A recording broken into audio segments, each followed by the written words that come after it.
Would have been cool. There we go.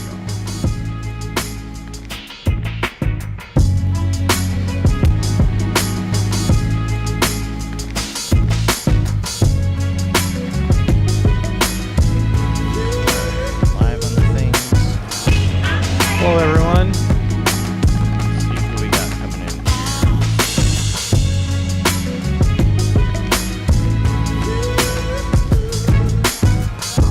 That signal.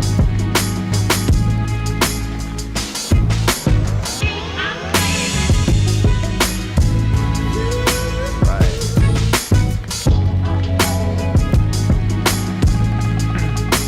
What's up, Jackie Jackson?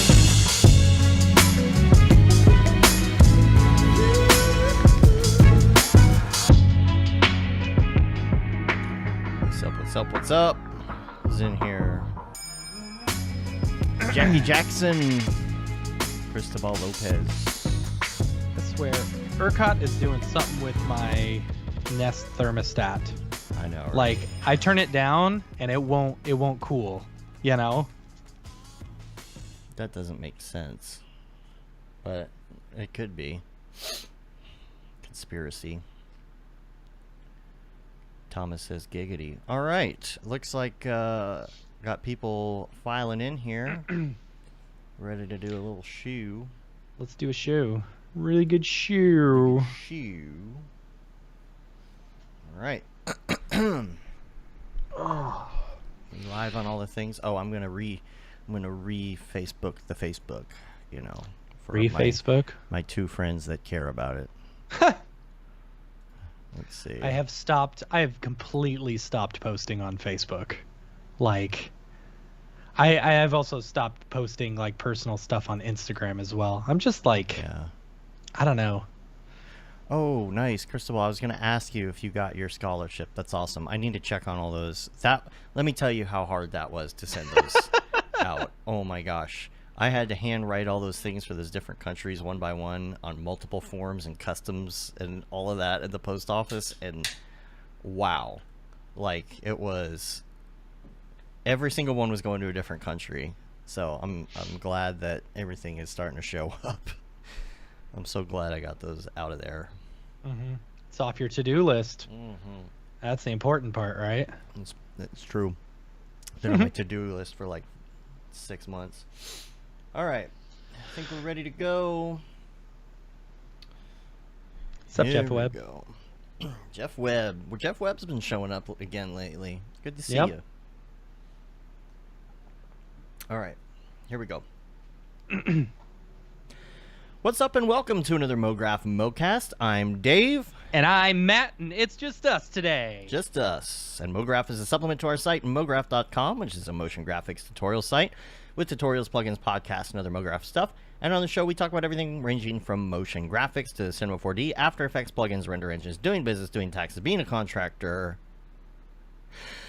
or working for the man. You can email us info@mograph.com. Let us know what you think about the show. Questions, comments, concerns, queries, grievances, artist suggestions, show topic ideas. Check us out on mograph.com and youtube.com/mograph. You can get all the info on the show schedule there.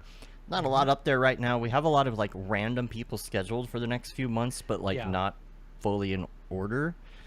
I don't even think we know who we're gonna have on next week. It's just been a long Yeah, you know, summer. if you get a random text from me being like, "Hey, do you want to be on the show next week?" Yeah. It's because, you know, that's what's gonna happen. Exactly. So, yeah, and you know what? It's okay that it's just me and Dave. We've started doing this more, and you know, I think people kind of like it, which is nice. So. You know, we got some good chemistry together, so you know, it works well. I think.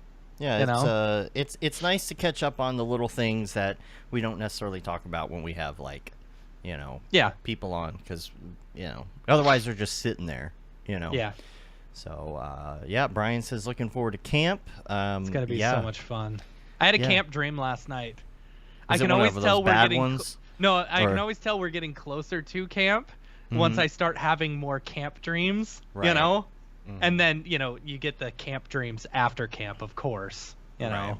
But yeah, it was very exciting. I don't remember what it was about. I just remember I was at camp. So, well, we are let's see.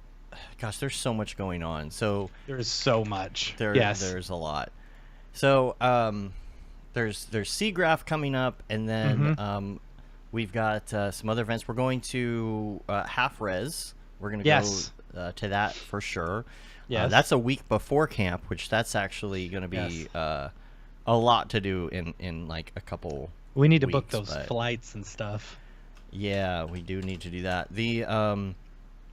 I don't know how much Chris has talked about Half Res, so I don't want to say much yet. He did mention it. He did mention it. I don't know, like you know, but yeah, I don't know.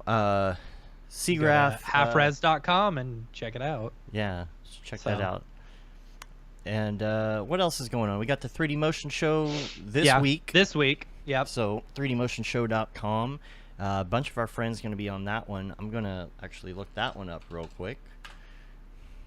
The speakers are Chris Theron. Chris is the one who won the what was the name of the challenge? The Punisher challenge. Yeah, it was Infinite Journeys. Is that what it is? Yeah. And, so good. Yeah, that was really good. So he's going to be on there. Sarah Gibson's going to be on talking about some cool stuff she's worked on lately. Is it the Lightyear stuff that she worked on with Perception? So. That's rad. So. That'll be as cool. long as it's signed off on or whatever. Yeah.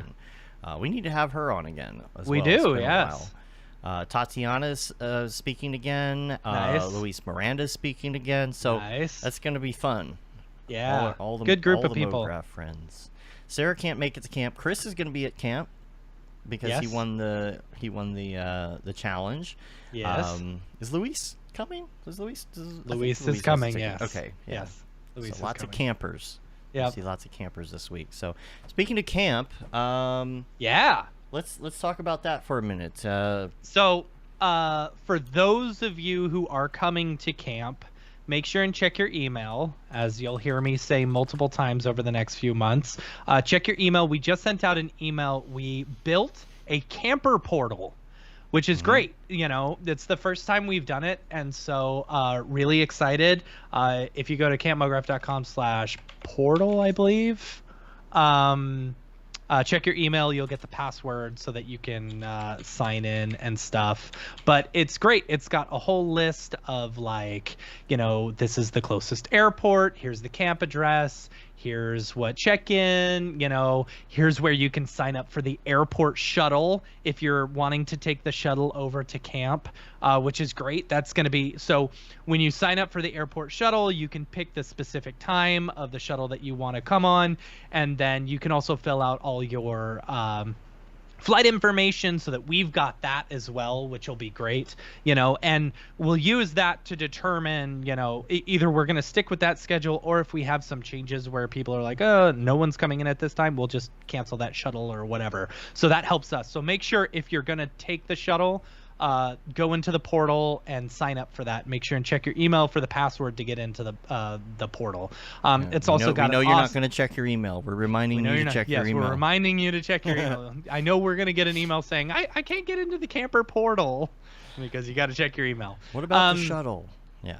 There's also a packing list for those who are coming to camp. Most important thing is this is a camp that does not provide linens, so you'll need to make sure that you bring like a pillow and like a sleeping bag and, you know, some towels and stuff like that. You know, all the normal stuff that you would bring to a summer camp. You know, we've been lucky in the past, especially last year, that they were able to provide it or we were able to rent them out. But unfortunately, this place is like pretty secluded, so we weren't able to find anyone to provide them. So you'll need to make sure you can you'll have that.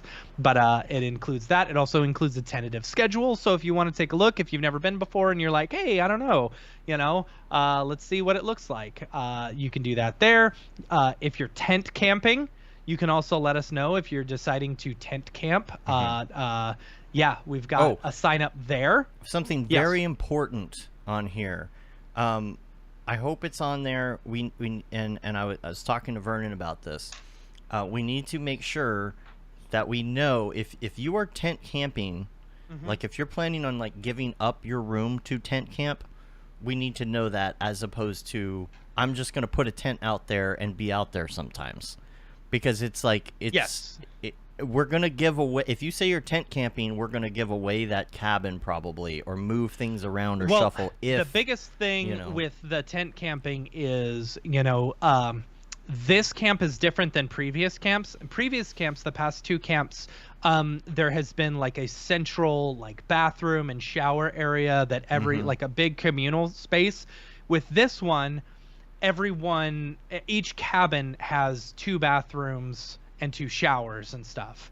So if people are tent camping, we need to make sure that we allocate one of those cabins specifically for people to shower and use the bathroom and stuff like that. Yeah. So that's the biggest reason we need to know if you're tent camping or not. Yeah, because we might move people around or something like that, and so we don't want to accidentally give away somebody's room if they were planning on using it and using a tent at the same time.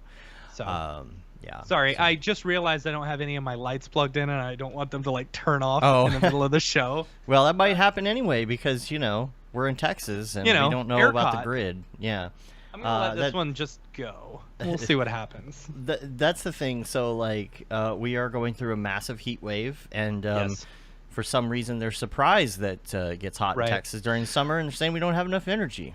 Yeah, my favorite tweet that I saw was it said, "Texas in the winter. I'm sorry, guys, we just may not have enough power in order to handle all the heat that we need." And then Texas in the summer. Who knew it got hot in Texas? I know. Or something. It's so ridiculous. Yeah. Well, the governor last year said everything that needed to be done to fix the grid has been done. Yeah. So I'm assuming that means that it's completely fixed and we won't have any issues, right? Has your electricity bill been just ridiculous lately? So bad. Well, so bad. The thing is that our electricity bill, it's one of those plans, so it shows what it would have been if you didn't do the plan. Oh, jeez, yeah. So it's $400 instead of $800. Dude. Yeah, see, okay. And might I suggest, because I was in this exact same situation with my first house, and had I known, I would have gone ahead and got an entirely new air conditioning.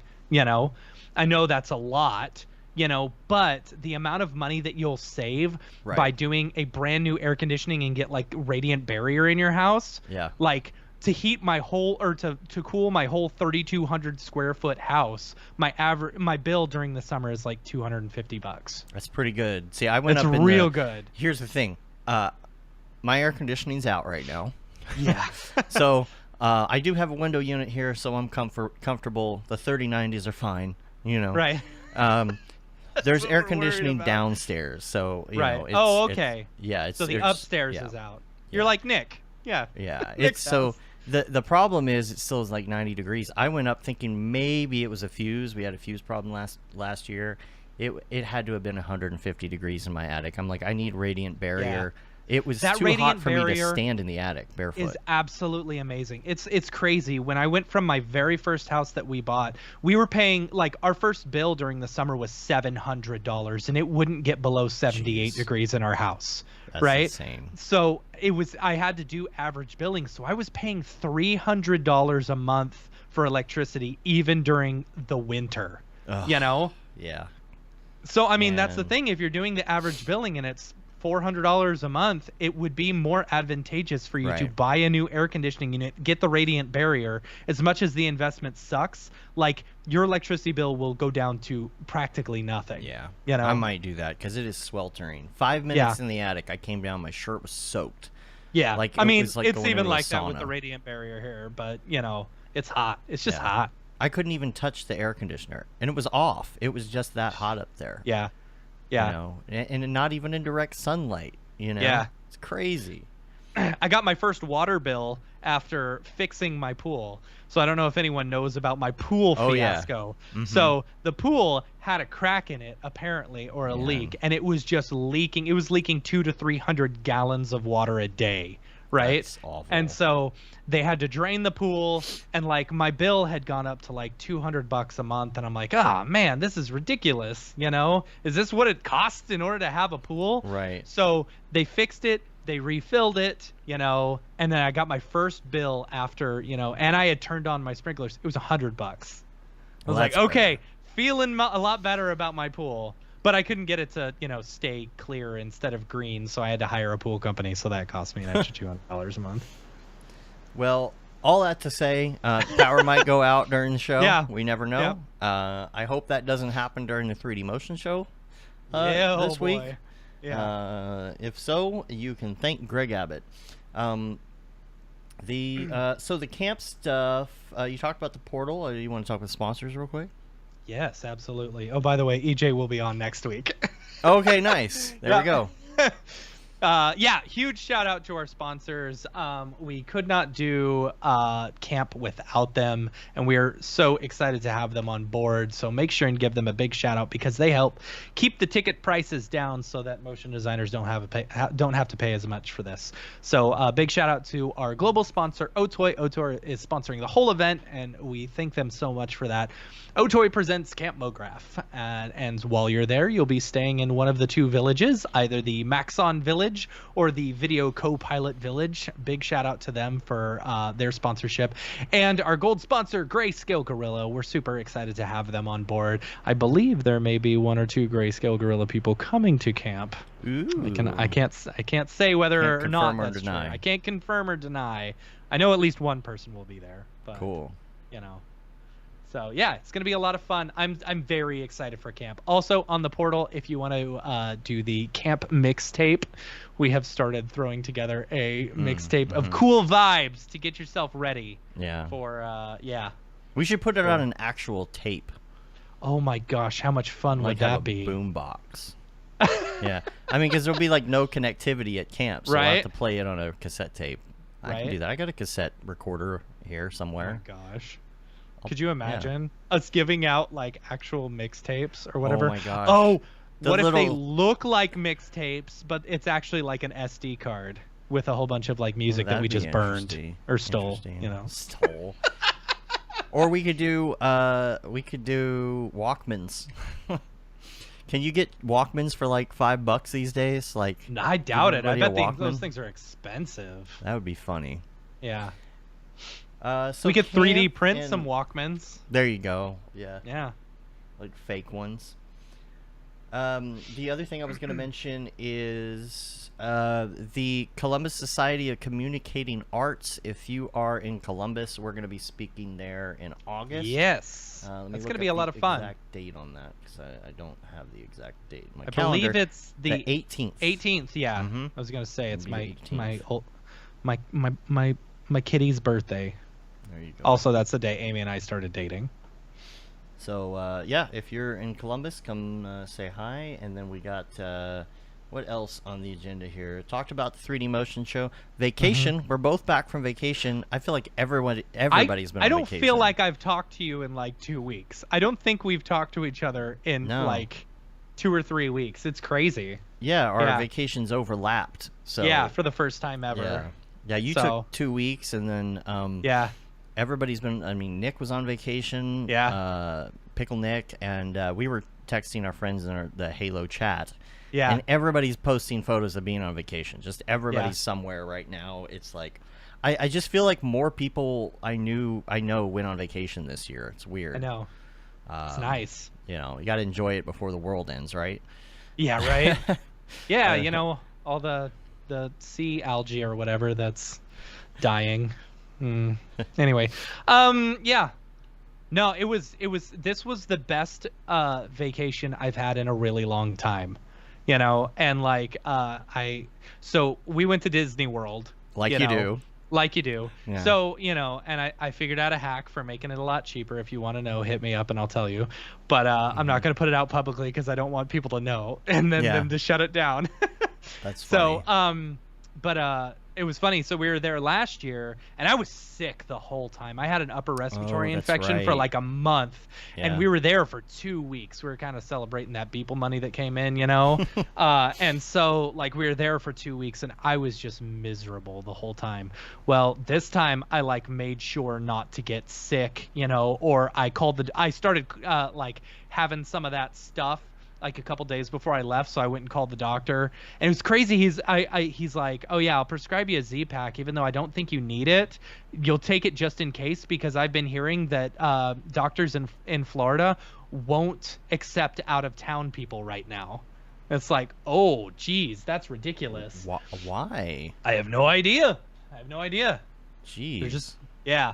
So anyway, I don't know if it's true or not, or if it's just fake news. But so anyway, I've felt amazing, And so when we went last year, a couple my wife's friend and her kids came, and so like my son and her son are good friends, and they like joke and they chat all the time, and they like hanging out. So they're like, "Hey, let's meet up next year for my birthday." And so they planned it, and we just paid for it and figured it out. So we met up for his birthday, and it was cool because this is the first time, we've gone as adults with other adults, not like, like parents or whatever, our parents, right, who are a little bit slower and stuff like that. So we were able to jam through most of the park like in the morning.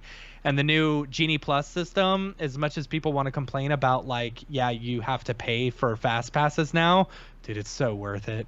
It's so freaking worth it. From last year when we weren't, when there were no fast passes, to this year, like we were there for 2 weeks and we did not get to ride every ride we wanted. Right? We were there for like 6 days this time, and we rode everything, even multiple times, So it was nice. And some of the bigger rides, the new Guardians of the Galaxy ride, if you want to ride it, you could just pay for it now.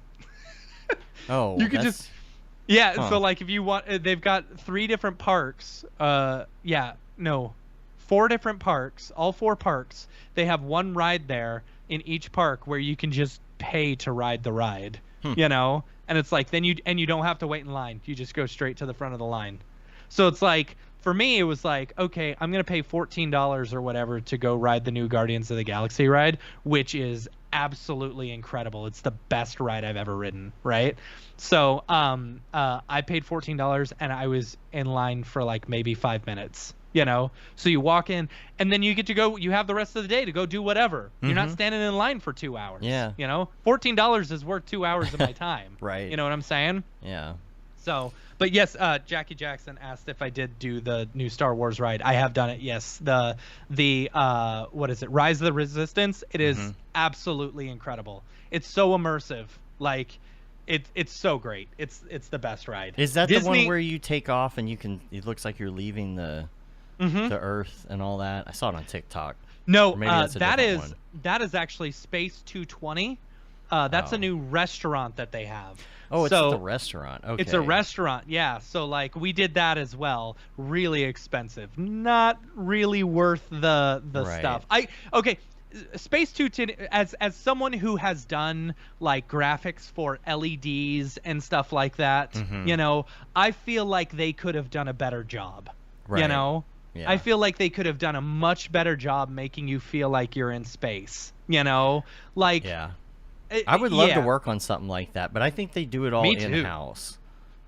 Sometimes. So actually, funny story, last year at Disney, we had gone to Cinderella's castle to eat, and so I went downstairs just to hang out while everyone was up, because I guess I was feeling sick, and they were about to do the projection mapping of the show, and one of the guys was down there, and I started talking to him about it, and I was like, "Oh, do you guys do everything in house?" And he's like, "For this projection mapping, no, we outsourced it to some company in like LA or Silicon Valley." Given or him whatever. a card. Right, I know, I didn't have any on me. So but it was called like Mouse House or something like that, something that I think caters specifically to Disney, and he said this new one they did entirely in-house, because they were switching it over for the 50-year anniversary and stuff. And it was really cool, talking to him about that. And they had just put the big 50 thing on the spire or whatever. And he's like, "Oh yeah, we're supposed to do a show, and they forgot to cut out the 50 of the new of the projection mapping stuff." And I was like, "Oh, that's hilarious." So, but yeah, I don't know. Like, I feel like the Space 220 stuff, they could have done a better job. They could have done a much better job at like making you feel like you're in space. Like, I don't know. The thing is, like, you're connected to Florida. You know, you get in this little thing, and then it pretends like you're going up. You've got a screen down at the bottom of the screen. Andrew Kramer fly out? It is 100% the opposite of fly from space. The fly from space tutorial. Mm-hmm. Yes, 100%. You know, and so the thing even shakes as you're like going past these like little barriers clouds. And stuff. Yeah. So it's like, oh yeah, that's an Andrew Kramer fly from space tutorial. Yeah, it's funny. That's so funny. Yeah, I don't know. The food was good. I had the duck, you know, but like, so you walk out. The Donald Duck, right? And you go out and there's this giant LED wall, you know, that, you know, with a thing of the Earth, you know, the ARF, and then they do a few little like animations here and there. But I feel like, you know, they just made it like black with white stars. You know, I feel like if you're in space, wouldn't you see like the Milky Way galaxy and all this other stuff? Like they need to make it more colorful and more pretty instead of just doing dots in space. Yeah. I don't know. Yeah. Andrew Kramer. Anyway. Is Andrew Kramer coming to camp? I don't know. That out? He said he was, but I highly doubt it. I will put money on him not coming. He said he wanted to come. But so I would be happily mistaken if he does. I would love for him to come. See, in 3 weeks is SIGGRAPH, then after that we're in Columbus, then like 2-3 weeks later we're in Chicago, and then straight to camp. It's happening so quick. Like so quick. Yeah, we need to make sure we talk to everybody who wants to go. Like hit Andrew Kramer back up and be like, hey, remember when you said you're coming to camp? Yeah. Hey, remember at NAB? Yeah. Sorry if we gave you COVID. Yeah. So we went to the beach, and you know, it was Galveston, and Galveston is nothing great when it comes to beaches, but it was a private, like kind of a private beach, so it wasn't as crappy and full of oil. So it was pretty cool, and you know, I got a subscription to Polycam because well, you can use Polycam and use the LiDAR. It's okay. The LiDAR is okay, but it's not very high res, and from my experience, doing photogrammetry is still king when it comes to that kind of thing. And I was unaware that Polycam does both. But if you're doing photogrammetry with Polycam, you have to have the subscription, right? And so I did the subscription. You get a whole bunch of builds per month or whatever, and it is phenomenal. Dude, it is so on point. Like, dude, you sent those over to us in the Halo chat, and it is like, I was going through it and I was zooming in, and I was so impressed with the detail. Isn't it nuts? Like it is insane. And here's the funny part. You know, when you have your iPhone out and it's really hot, the screen will auto dim. Yeah. You know, so it doesn't overheat. And sometimes it's so dark you can't even see the stupid thing. Yeah. So I was to the point where I was in the middle of taking the photos and going around the sandcastles and stuff, and I couldn't even see what I was doing. Yeah. And I was just shooting like a bunch of photos and hope for the best. And then, you know, we're at the beach. There's not connectivity really there. So I said, save draft for later. Got back to the condo thingy, and they had good internet there. That's good. I uploaded everything. Within 20 minutes, I had this crazy, phenomenal looking like 3D model of what we did, and I'll try and pull it up. But I've been using Polycam lately for stuff. I know a lot of people are using it to like make a version of their face that they can use for whatchamacallit, metahumans. 3D. Oh, metahumans. Yeah. Because you can do your own metahumans now, which is awesome. Like, you can make your own, and but you have to start with a base model. So I've been doing Polycam and just kind of messing around with it. I think that's what Jags used, I think. And Brandon Clements did as well. They both done some tests doing their own metahumans, which is pretty cool. I will attempt to bring up this link. I don't know how well this works on a browser, but I wish that it's cool that Polycam will do, like, you can share your 3D photo or setup or whatever it is. but the thumbnail images come up as like a 3D rotating version of it, which is cool. But if you click on it, it doesn't click to the link. It's the only thing I wish they would change. Right. Yeah. So you have to tell people, no, click on the link below. Here, I did get it working.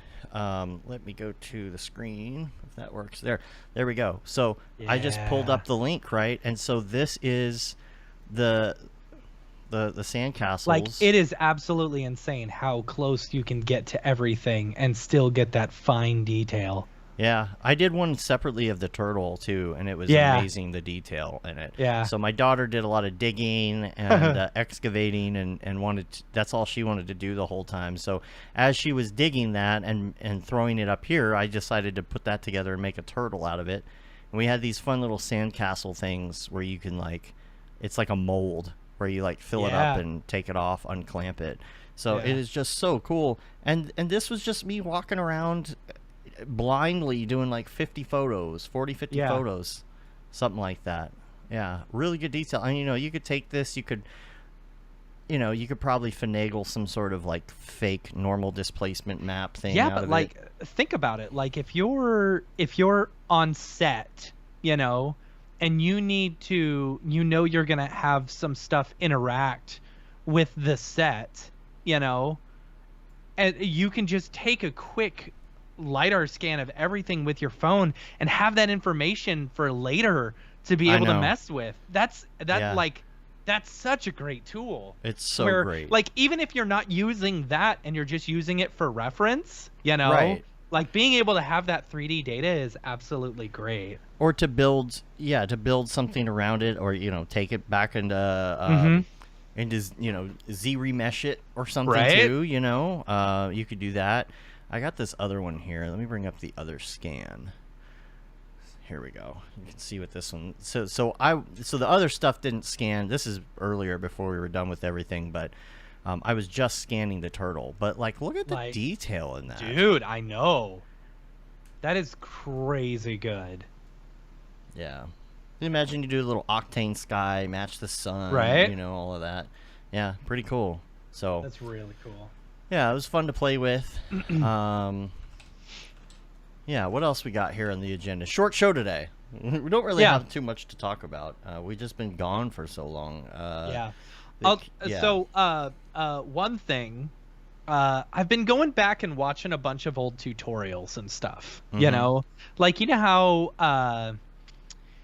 you kind of keep a card catalog in your brain of all the different tutorials, that like maybe you saw once or something. And, like, for example, there's a couple of EJ tutorials on like soft bodies and stuff. And I'll be laying in bed the past few nights and I'll just be watching tutorials, because it's so nice to be able to like watch those and like kind of feel refreshed and a bit more like, oh, how can I incorporate this into things that I've done or something like that. I've been getting really big into like some of the dynamics, like the actual built-in Cinema 4D dynamics stuff. I've really enjoyed it lately. And a couple that I've gone to are like the iDesign, like soft body dynamics one being driven by fields and stuff, which is really cool. Yeah. And then the Zachary Corzine from NAB a few years ago, where he does dynamics on like all the different he does effectors and like dynamics on all those individual like cylinders and stuff, changing the scale and stuff like that. It's really cool just to like go back. Like, it's like I know where that stuff is, I know where to find it, but like just going back and doing a refresher is really nice. Have you done anything with the new cloth and rope stuff? I haven't yet. No, I've been in an earlier version. I've been stuck in an earlier version of C4D for so long.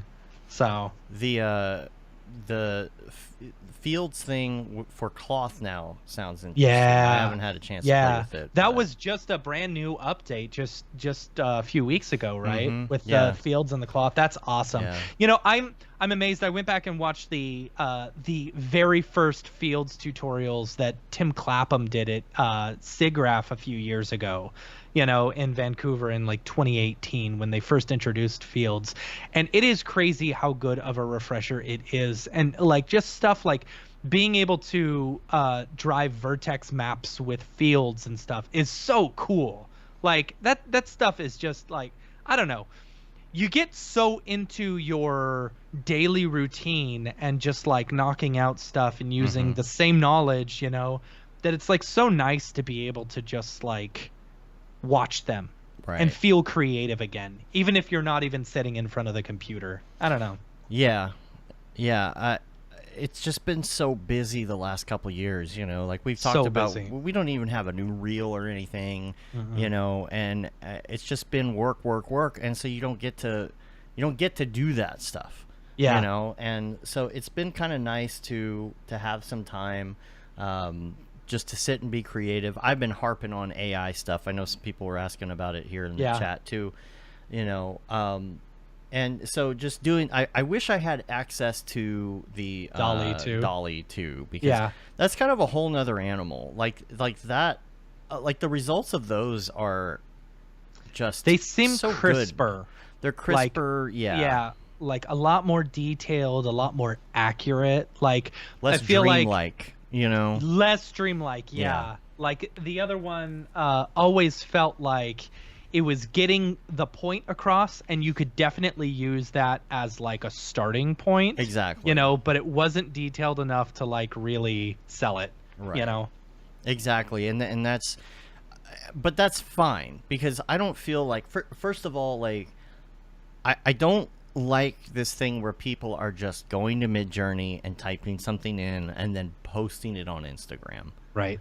It's like, okay, these are my Midjourney explorations. It's like, okay, anyone could do that. It's like, it's like saying, here's the results of my Google search. Right. Like, you know what I mean? I'm like, what's the point? Now I do get the point if you're showing it off. You're like, wow, look how cool this thing is on Midjourney. I put this stuff in. This is what Midjourney is doing. These are some that I understand. But just to be posting, to your Instagram, Midjourney stuff. Like, what's the point? It's definitely a tool, and I've said something along these lines a lot in the last couple of weeks. But again, it's the outboard imagination. Yeah. 100%. And you have to know how to craft an image, like the same way that you would do a Google image search, and you would put together a mood board, and you would say, these are the things that I like. These are the styles that I like. You would type in the image, so you can't, there's a lot of haters, same kind of weird thing is going on that happened with NFTs, right? Like, you got the haters out there. They're going to take our jobs, or, AI is stupid, always going to be resistance. There's always going to be something like that. But like, you can't be mad if somebody is able to get a better mood board than they used to, because that's what I feel like it is right now. That's all I'm using it for, is like, I have an idea, I need a better starting point other than a cube in the Cinema 4D viewport. I'm going to either go to Google image search and I'm going to find this stuff, or I could get more specific, and so instead of having like a handful of Google image searches on a mood board, it's just highly customized mood board images, and they look dreamlike, like we were saying. It's like a custom Pinterest in a way, you know? Yeah. I mean, you would do all the same things anyway if you were doing something. You're not going to blindly just make something without a reference image at all, and like Chad Ashley, was harping on, and he really got me on this. When you're in cinema and you're working on something, don't just have a reference. Have the reference up. Next to it on another screen, so you can really go back and forth.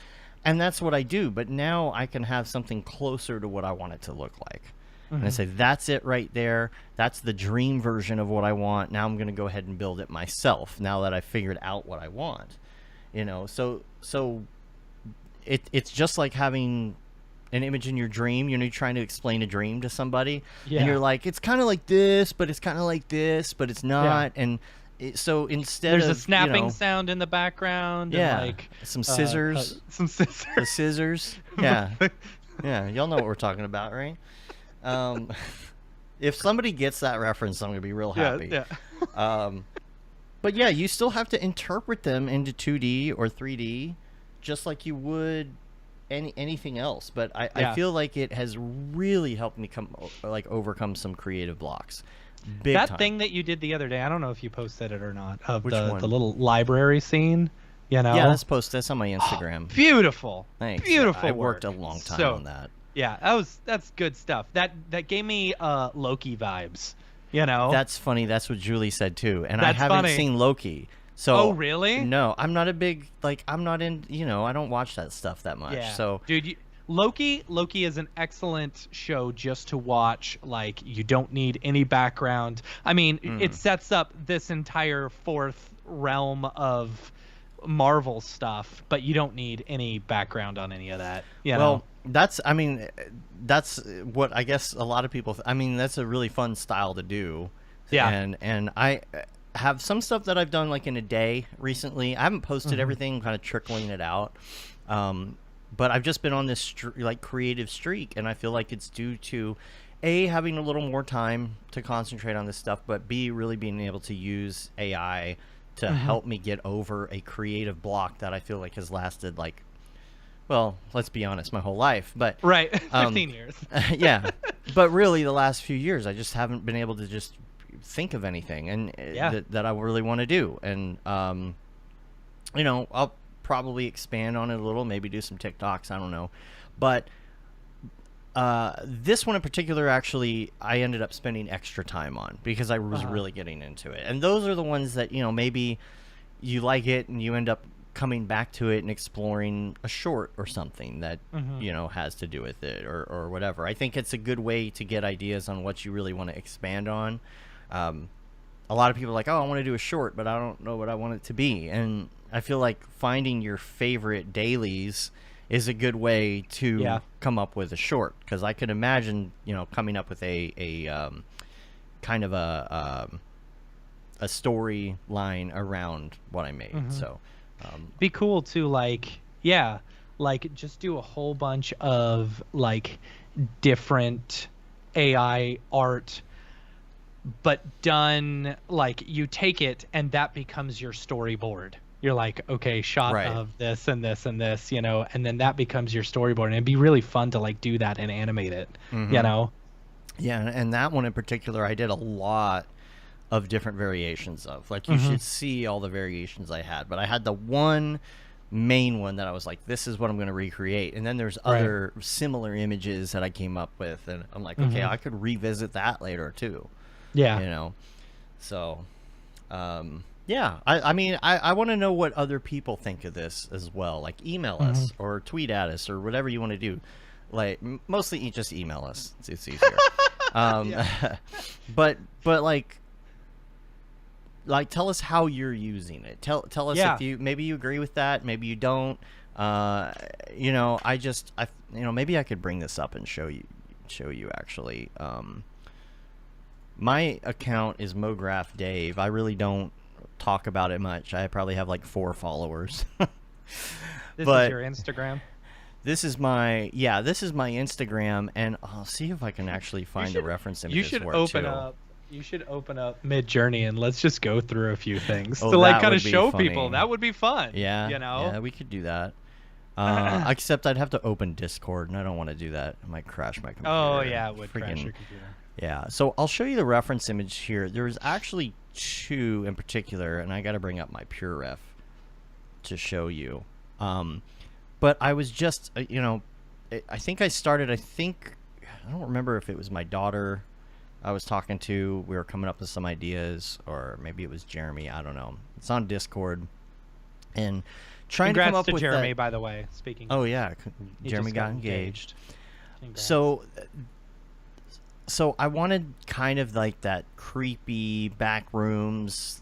Back rooms is a big thing right now. Hashtag back rooms, especially on TikTok, right? These weird kind of empty, creepy rooms and things. And I came up with this. I'll bring it up here. It is this is the dream image, right? This is what I came up with. And I'm like, I want this, but it's a little different. But it's that dream thing. It's like this, but it's not, you know? Right. And all that. Right. And then also, this is one I liked here on the top left. It's got that chair, and it's got like some other books stacked. But you can see the different variations on this that I was coming up with. You know, this one doesn't have a computer. So again, it was up to me to come up with that. I love using PureRef, and I actually set it so I can use Cinema 4D controls. So you can see the progression here. I start by doing this structure of what it's going to look like, and then I start playing with lighting, and then I start looking for textures and mess with more stuff. I actually was trying to figure out what do I want this computer to look like. You can see I bought this old model of like a Commodore 64 or something. Yeah. And I just kept going on it and going. This was funny. I don't know. I took a snapshot of this just because I thought it looked funny when I imported the telephone. I spent so much time on the telephone here in the corner, just there was something off about it, and I finally got it. But one of the things that I've been doing too on stuff like this is embracing the mistakes, embracing things that don't look right on purpose. Like if you look at some of these corners and things, right, it looks like there's like it's old, fragmented, the displacement is screwing things up, and I'm embracing that to make it look bad on purpose so that like it looks old, so that's been something that's helped me add more character by purposely just garbaging things up. And these books were really, really hard. I was going to say, where'd you get all the books from? It was tough. I found them on Turbo Squid, but I had to do a lot of work to get them to match right. And not look like a bunch of repeats and things. Right. And all that. But I don't know if you can see here. Watching the animation, you see there's a little burn marks in the because the gas is flowing through the fluorescent tubes a little bit, and so it kind of rolls. And so by putting like some noise in there, some tiling. So this is what the final looks like. Looks crappy on Instagram, but whatever. That's beautiful, dude. So it's great. And then I made it the perfect loop so that it goes back in. Like you see the same image kind of come up on the screen, and then it lines back up with the original right here. So you see it come up on the screen, and then it fades, and you're back into it. Yeah. So that was fun. I've done some other stuff. If I would love some follows because I have like no following, So I wanted to do a space thing because I just never really done a space. Doing a little bit of Red Giant tools in there, Nice. Get my engine on. Man, the compression on Instagram is god awful. Anyway, I hope to be posting more on there. I really want to get back into it. I feel like I'm on a good creative streak, so I'm just going to keep going. So yeah. But yeah, I mean, the whole thing is I've been able to spend more time on this because I've scaled back a lot of stuff. You see, we've scaled back on some of the Mograph stuff. I just didn't want to mess with certain things anymore. I'm tired of social media, tired of, I have more time. Once Mograph is our full-time job, then we can scale back up on it. It's not right now, It's not the moneymaker. Maybe soon. I mean, it makes money, but it's not the paycheck, Right. So day to day, I feel like I got to get back on it a little bit. I reclaimed some time, and I feel like I'm going to keep going on this and kind of get my mental health back, you know. Dude, mental health. I've been struggling so much with it. Like, I feel like it's been 2 years, of like ever since COVID. COVID kind of like put me on a downward trajectory, and I don't know. I started taking some Zoloft. I had a conversation with someone, and they kind of it was one thing that they said that kind of like, all right, maybe I'll talk to the doctor about it, So I did that. I've been on it for about a month, and I don't know if I feel a whole different, a lot different. That's the thing. Like, and I don't know if I still get stressed out at my kids every day, Well, I still get frustrated, but it's like I don't know, but I also find that like everything, like when I'm when I'm happy, I'm a lot happier. You know, like when my kids are making me happy or something, or they do something that like makes me like, oh, whatever, you know, like it makes me really happy. Like you should see me and my dog. I love my dog so much. This new puppy of ours, oh, he just, well, he's not a puppy, he's one now, but like he's got this big afro and I just love him so much. He's the best boy. He's one already. Yeah. How old was Pixel? 3. Okay. Yeah. Cool. Yeah. Tell him not to eat any socks. You know. Yeah, I know. Yeah. It's a constant struggle. Yeah. This dog is like great. Yeah. So, but I don't know. It's like I don't know if it's working.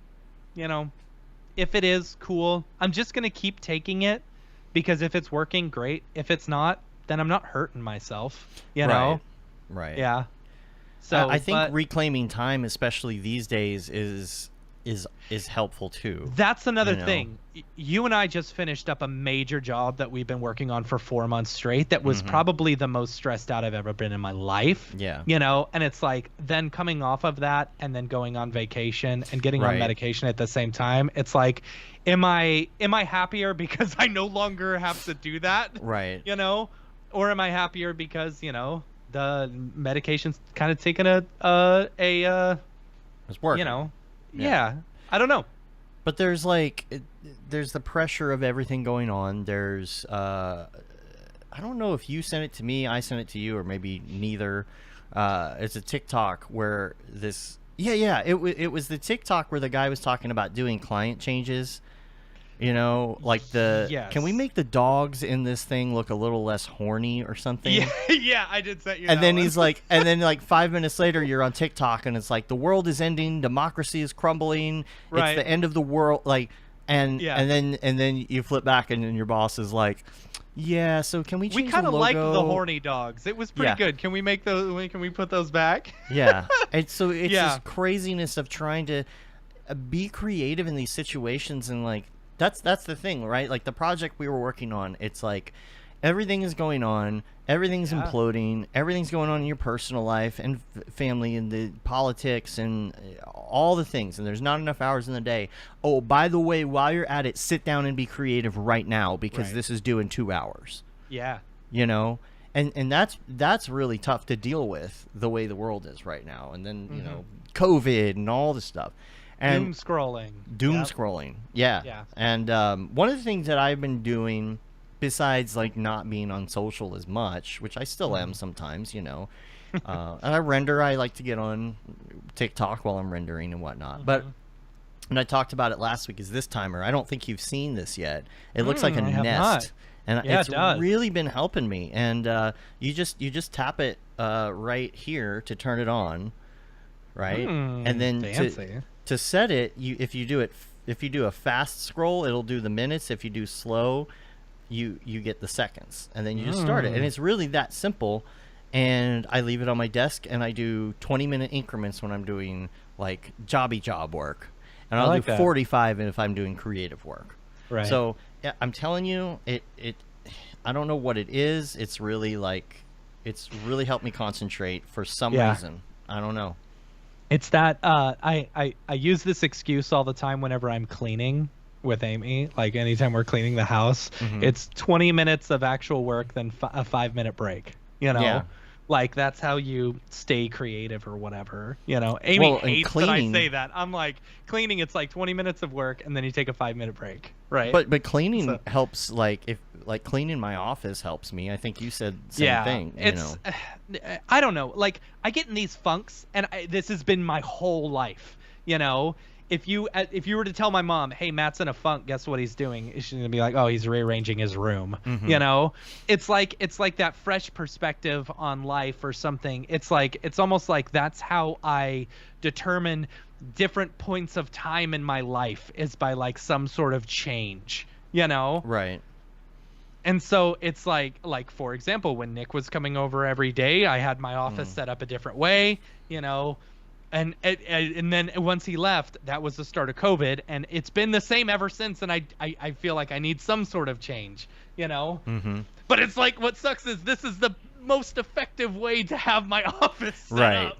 Well, one of the things that I do actually is, I mean, you've seen how many lights I have in here. Yeah. I do different lighting scenarios at different times of day. That's not a bad idea. I should try that. I've been on this magenta for a while. Yeah. Well, I have magenta come on in the morning. The room is magenta in the morning, and it's not my favorite, but it's the room is magenta when I walk in, so that I can say time to work, and I hit a button, and the blues and stuff go on the way I like them.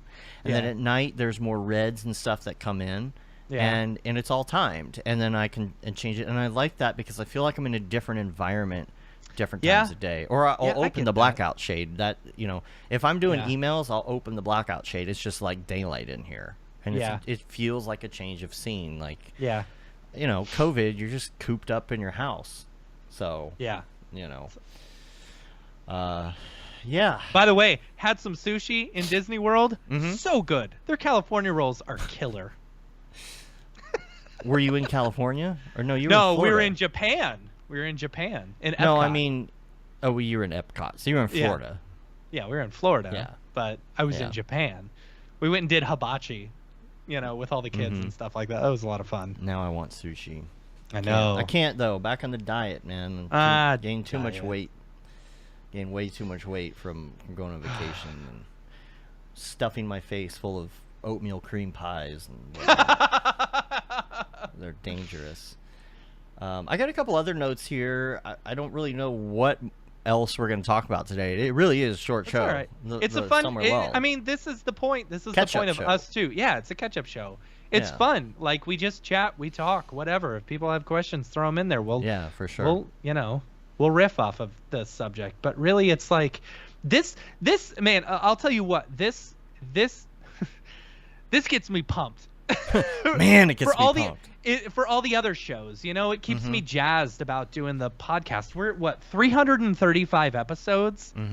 That's a lot to do every week, And like sometimes it just goes through the same routine of asking, people, hey, what do you do? Tell us about your background and blah, blah, blah. And it's like, this is just a show where we riff right now, and it feels good. Yeah, it feels good, bro.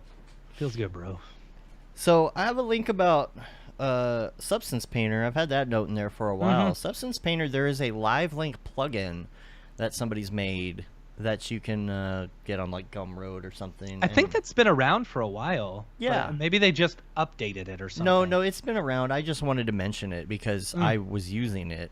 I was looking for a way to live link, and I was using it, and I like it. The only thing about it, there's an Adobe, like the instructions aren't correct. Like there's an Adobe Python folder that it goes in. It took me a while to figure that out. Like I had to get on like Discord or something to figure it out. But I'm loving the live link stuff because you can just paint stuff and see it in Octane right away. That's cool.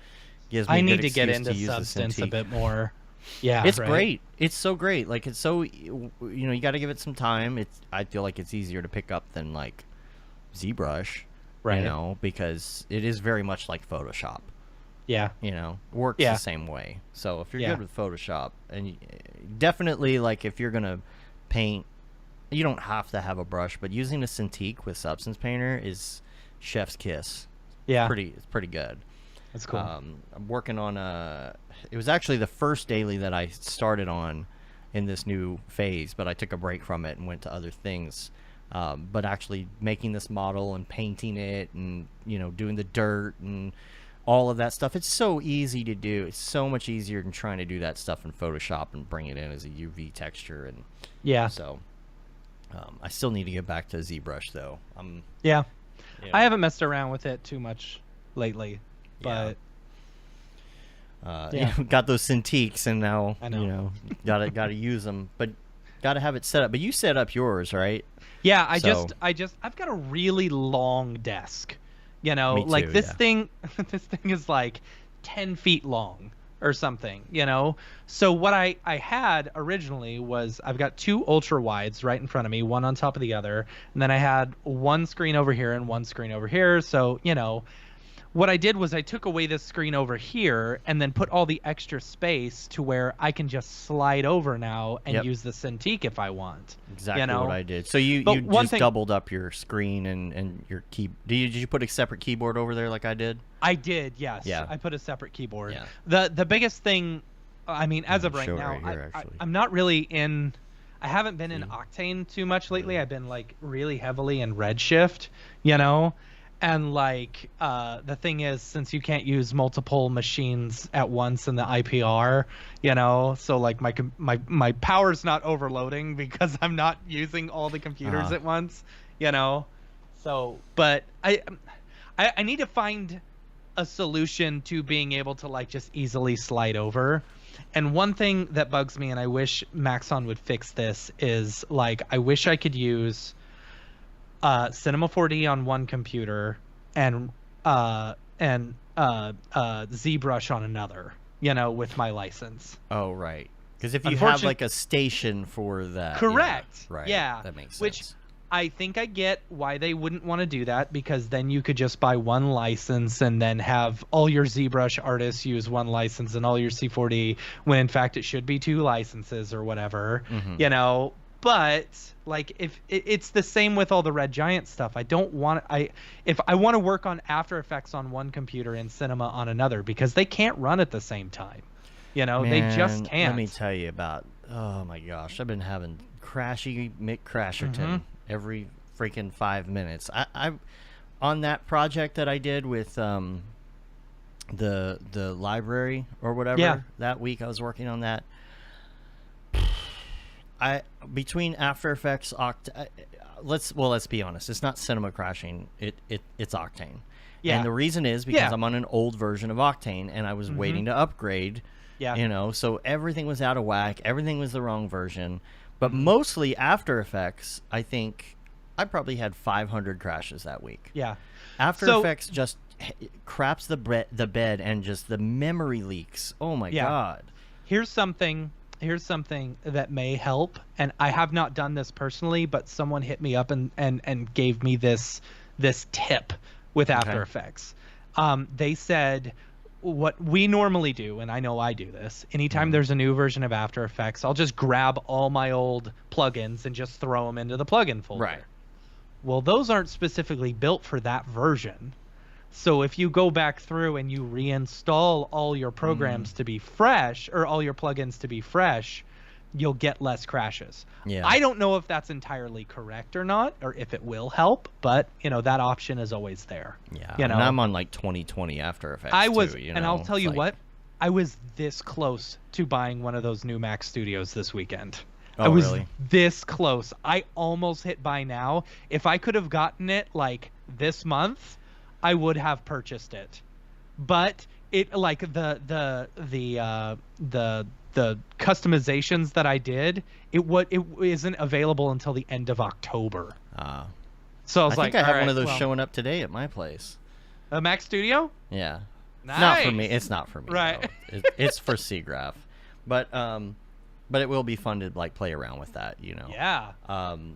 But yeah, After Effects is the thing, man. And I just haven't upgraded because, you know, working on projects and stuff, you know, it's just, and it doesn't matter. It's like you go on Mac, you're going to have the same problem. If After Effects still sucks.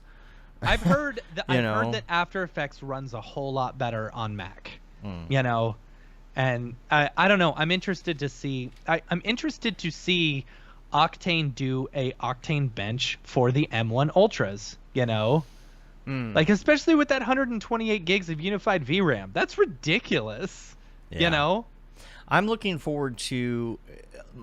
My Octane crashes, I believe, are mostly texture-related. Okay. Because I get more of those problems when I have, like, image sequences as textures and very high-res. You know, I'm bringing in Megascan stuff. And they got 8K now, so I'm, like, bringing in 8K if it's going to be something that I'm zooming in on. Well, not everything. You want to, you know, you don't want everything to be 8K, like, because the load time on that. But I'm looking forward to the things Jules told us about, like with the streaming of the textures and things, so like your VRAM doesn't fill up. And I think sometimes there's some VRAM issues when it comes to having different nodes running. But I finally, here's the thing, I finally got the chance to upgrade. I was working on a client project, and the issue was the render was going to take, with 6 3090s, the render was still going to take 20 hours. It's insane. And I'm like, okay, well, I can't do that. I got to figure out how to get this to Orbix if I can, and get it to render and render on Render Network. My problem was I'm still on the old version of Octane. It's still on the old version of Cinema and all that. So I'm like, all right, here's what I'm going to do. I'm going to try and update, because I went through everything. I tried command line, exporting for Orbix, all this stuff just wasn't working right. And I've got to say that the tech support for Render, it's a Discord thing. You just hop on Discord and you chat with them. They were so good at helping me work through this problem and figure it out. Because let's be honest, I'm trying to use the old stuff and make it work, and it's not working. And the solution is to get the new stuff. Yeah. So finally, I'm like, I'm on version 25 of Cinema 4D, and I'm on 20 point, I don't know, whatever I was on of Octane 5 or something. Yeah, and it's like, I need the new version of Octane, I need the new version of Cinema, because there's a separate exporter in there now, which is in like the render settings or whatever. You can do that the Orbix new exporter. C4, the Orbix exporter is awesome. And that fixed everything for me. Oh, really? Yeah. It fixed it all. Now, I still had a few issues here and there when it came to textures, and you have to keep that in mind. If you're using Grayscale Gorilla plugins, if you're using Megascan stuff, like Megascans has a directory that I save to, and then if you do anything with Grayscale Gorilla plugins, you usually have that in a separate folder as well, and so you have to collect your project with assets and all that. Get all your textures right. Then open it back up. Then make sure you localize all file names by going to the Project Asset Inspector, not the Octane one. Go to the Cinema Project Asset Inspector, because then you can easily say, set all these to local, get everything clean, get everything good to go, then do your Orbix export. Then you will have no problem. I brought it in. And, I had some frames that didn't come up. That, how a frame will, like, not finish rendering for some reason. The main problem I was having, it was a very simple scene, but it was all gold. It's a room is, like, all gold textures. And the only light is just the sunlight outside hitting all these gold textures. You would think that would be easy. The issue I was having is the old Orbix exporter was not, have you ever rendered something in Octane, and if one frame is the same from one frame to another, it like does that instant render thing? It's like, oh, this is the same frame, so I'm going to render the next 5 frames exactly the same. Like it's a shortcut, which is great, except when it doesn't think there's changes, and there are. So my sun was moving, and it didn't think it would, so every few frames, like the sun was like skipping around. Interesting. And I could not, and as soon as I moved to the new exporter, it worked like fantastic. And so you put in some of the frames and make sure that it works. I tested it, it worked, and I think it took maybe 30 minutes to get out that 20-hour render. It's amazing. Like, it's worth the time. And how much did it cost? Probably not that much. 50, 75 bucks, something like that. See, it goes back to how much time is it worth? 50 to 75 bucks. I'll pay that to save 20 hours. And not everybody has 6 3090s. So imagine if you had like 1 3090, it's going to take 6 times as long. So you can't spend a week rendering. So this is the way you do it. Like if you don't want to buy all of those cards, you just kind of have like your low resolution versions going, and then when everything's good to go, you just throw it to render, and it was ridiculously fast. And I just could not believe, like, I just, went and watched TikToks for a while and came back, and the whole thing was done. It's so crazy. The cool thing is when you submit it, submit your job and stuff like that, seeing all those individual computers filling up. It's like, holy cow, I've got 150 computers working on my project right now. That is crazy to me. And I love that. I love that workflow. I love being able to use all my 3090s in the viewport at once, which is not something you can do with every render engine. So no, you can't do that with Redshift, and it makes me sad. Yeah, certainly they can figure that out, though. I will say the newer version of Redshift from when I was using it previously is very good. I do enjoy the like automatic sampling and not having to mess with that, because I've jumped back and forth to previous versions and stuff, and it's amazing how much cleaner your image looks with the automatic sampling. Yeah, it's pretty cool. Something else I thought I'd bring up too is just a small note, is in doing this project, you know, this is for an LED wall, and if there's a main LED wall and there's some other LED walls, and it's one giant picture, but the problem is the other LED walls are kind of like secondary. Right. So if something's lined up in perspective, you want it to be lower, right? So this isn't what it is, but imagine you have a bunch of cubes, right? Just imagine you have like cloner cubes, big grid of cloner cubes. If you were looking at that straight in front with the camera smack in the middle, you're going to see that perspective of that middle cube as it should be, right? Yeah. Or imagine like maybe it's a frame of a cube, so you can see all the perspective of all 6 sides, right? Now, if you wanted that to be in the center of a wall that had like walls above it, you know, which is just the extra room, you know, whatever renders up there renders, you know. But you wanted that center cube to be in the center of that bottom wall, you can't just move the camera down, because all of a sudden now you're looking up at that center cube. So this is the case, if you haven't used this feature before, is where you do a lens shift. Now, are you talking about the film offset? It's film offset, I think, in Cinema, and in Octane, it's in the camera settings. It's called lens shift, I think. Okay. Now, one thing that I've learned on this is, if you try and use it, you're going to see, wait, this isn't matching up when I go to render. It is because you have to set it with your viewport at the right resolution, locked at 100%, or it doesn't look correct. That's when you set that shift. So moving the shift moves the whole thing down. This is something you can't do with a real camera. It moves the whole thing down so that your perspective, the perspective doesn't change, and now that piece is in the middle on that LED wall, and it still looks correct. And then you have all this additional information that you can use for your other screens. So yeah, I've used the film offset several times where, like, so say for example, I render something out and they're like, oh man, that would be great. Can we get like more of the left side? Or, hey, we're going to do another version that's even wider.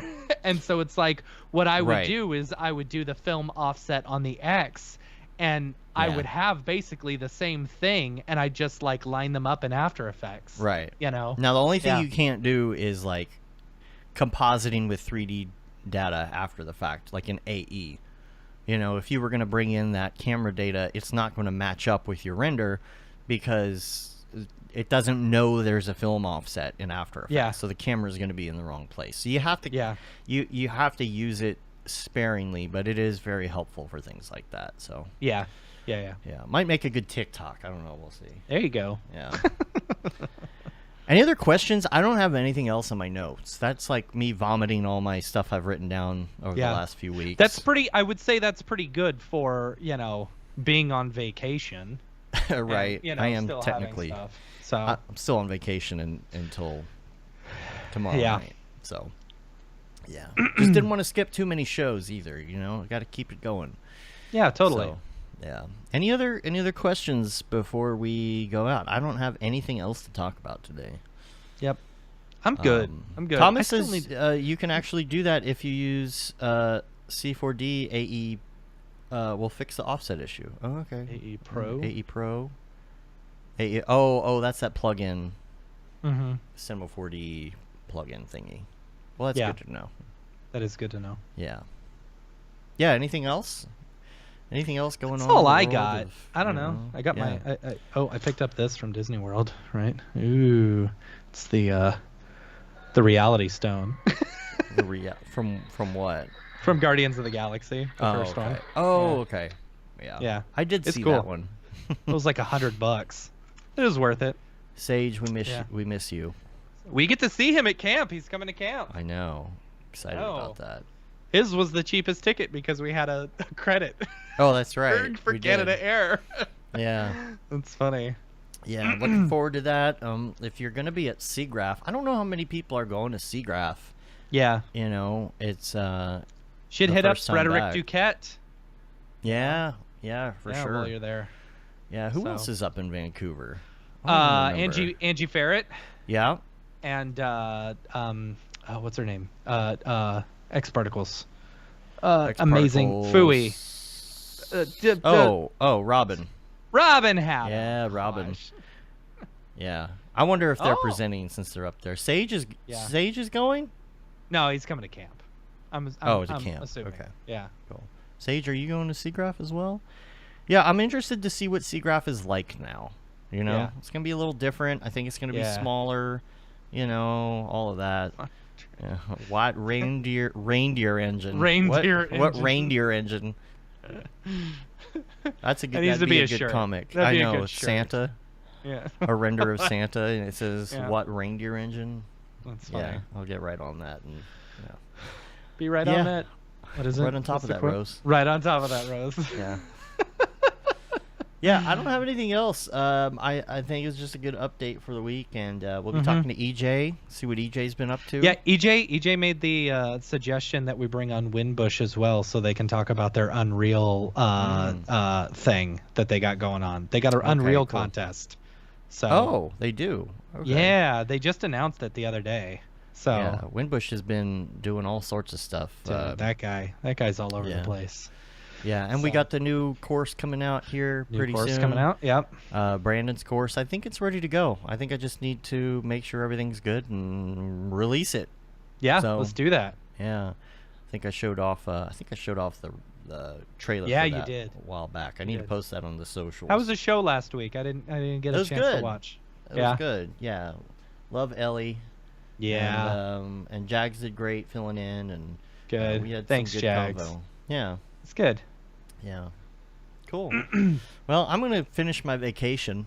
Yeah, maybe do a render. You know, I get bored if I sit around for too long. Go work on a daily or something. Finish cleaning my office. Get back to work. You know. Cool. Feel normal. We're gonna get out of here, I guess. You can rate us on iTunes, leave a review. You can also subscribe to, get our ratings up there on the iTunes. Yeah. You can say you've been there, done that, got the T-shirt with the Mograph logo tee, the Paul Babb, Feel the Babb 2020 shirt. All the profits from that go to Doctors Without Borders. The Render Things T-shirt, hoodie, and long sleeve tee, the Mograph Blandishment shirt, and then the That Render is Fire shirt, which you are only allowed to wear ironically. Unless you're Shams. Shams is up in Vancouver too. You should hear her. Is she? Yeah, she's in Vancouver. Oh, why do I think she's hit her up? I always think she's in L.A. because I always see her in L.A. But I forgot she is in Vancouver. She's in Vancouver. Yeah. All these people will probably be presenting. Yeah, knowing probably. Matthias, I don't know who's presenting or anything, but yeah, that's it. We're on YouTube, Mograph.com. Check there for the schedule on upcoming events and such, and make sure that you check out Mograph TV, which is Mograph.com/TV, or you can just go to our YouTube channel. You see it there. Turn it on, rip the knob off. Yep. And we'll see you there. Until next time, I'm Dave. And I'm Matt. Have a good one. Later, yo. I